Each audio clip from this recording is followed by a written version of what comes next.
name it. A couple of words about Liberal International.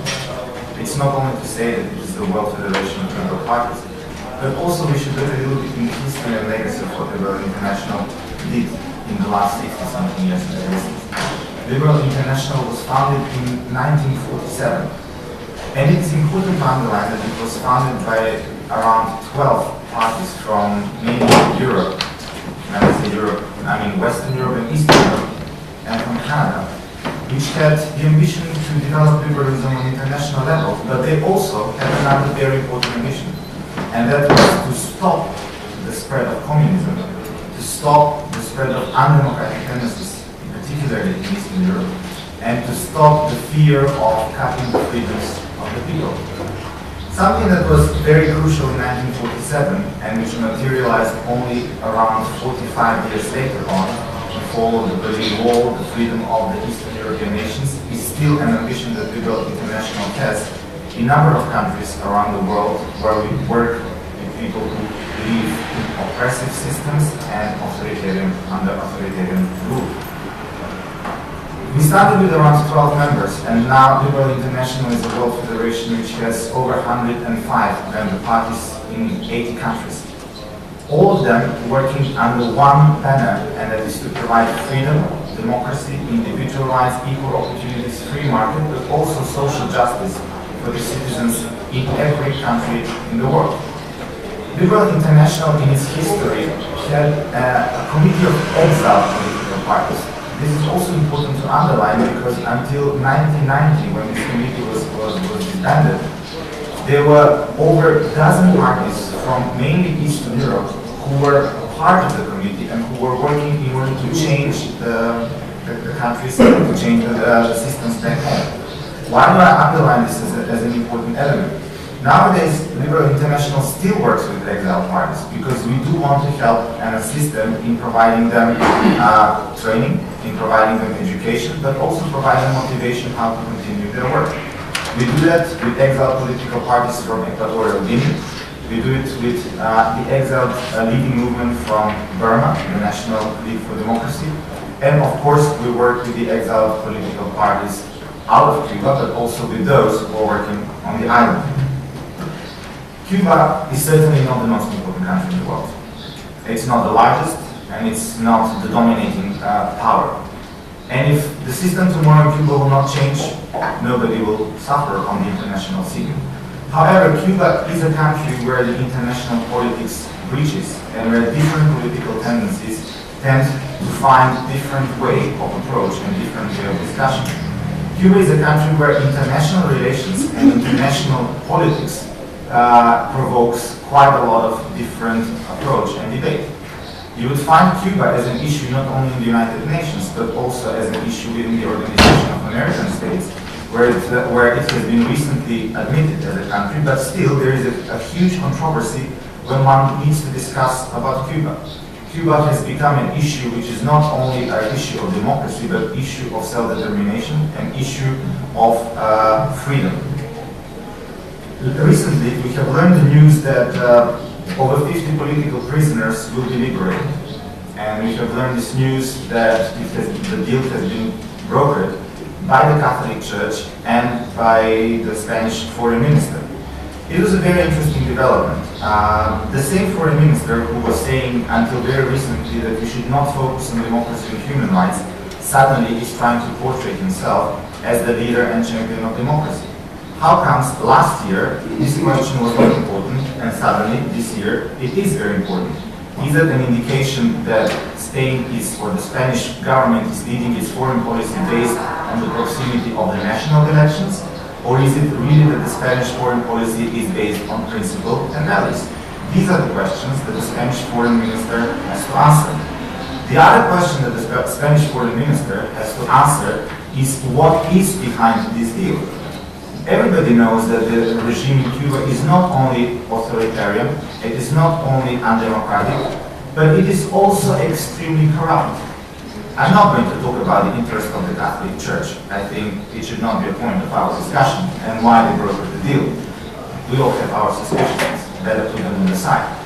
But what was the deal that Moratinos managed? to reach in Cuba? What are the conditions under which these 52 persons were not only left out of prison, but they were expelled from their own country?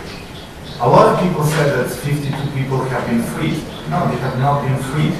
They have been expelled from their own country just because they have their own different opinions.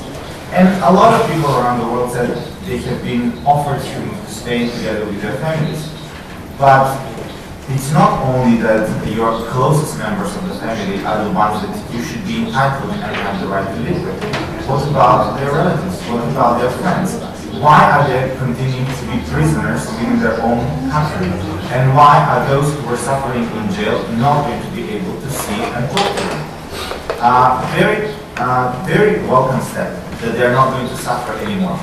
Very welcome step that many of them are not going to be tortured anymore in jail, as we know that is happening in Cuba often. But it is unwelcome step if we do not know what is the background of such a decision and if we do not know what is the fall. Now we are listening that the Spanish socialist government is motivating the governments around Europe, or is lobbying that the sanctions against Cuba are to be lifted. Are we supposed to base our policies on single act? And single act not on the question of change of a system or change of a value, but single act of releasing from prisons those who were not even supposed to be there. These are the questions that should not be left unanswered. And these are questions that unfortunately we were supposed to debate together among all different political platforms.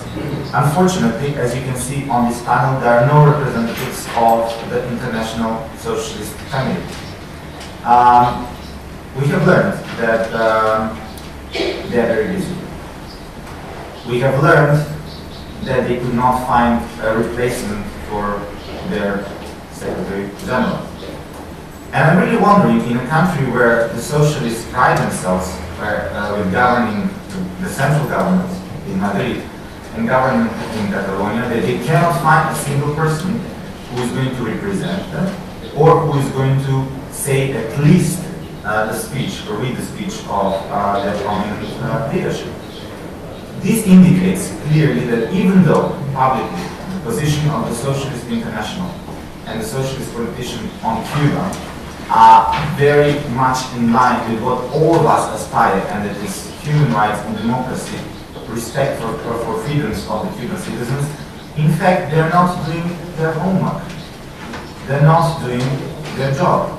Why would it be that it would be welcome to fight for freedom and democracy in Spain, and it will not be welcome to fight for freedom and democracy in Cuba? These are the questions that unfortunately we cannot answer in complete set of international political families, but I'm very glad that we have at least our conservative friends together with us, and we can have a debate. What is Liberal International doing regarding Cuba? It is not only that we have accepted the invitation and been present only today at this conference. The work of Liberal International on Cuba has its legacy, and it has a very long tradition. We have a number of times in the past decades adopted strict political resolutions which are binding our member parties to adhere to our policies on Cuba, which is respect for human rights, return of democratic values to the island, and respect for individual freedoms. Many of the liberals, whenever they enter the government, are very often abiding to our resolutions. You would have a very good example, as it was mentioned, by the liberals who are participating in the government of Sweden. But you would find it wherever the liberals are in government, the question of Cuba is not being sidelined, but is being always put as a high priority on the issue of their foreign policy. This is something that we consider as an achievement on the side of Liberal International and on the side of the coordination that we have among ourselves on political issues. This is why resolutions adopted within the framework of Liberal International to matter. We have member parties who are from Cuba, who are active on the island, but we have also member parties who work in exile. And by the decision of the highest body of Liberal International only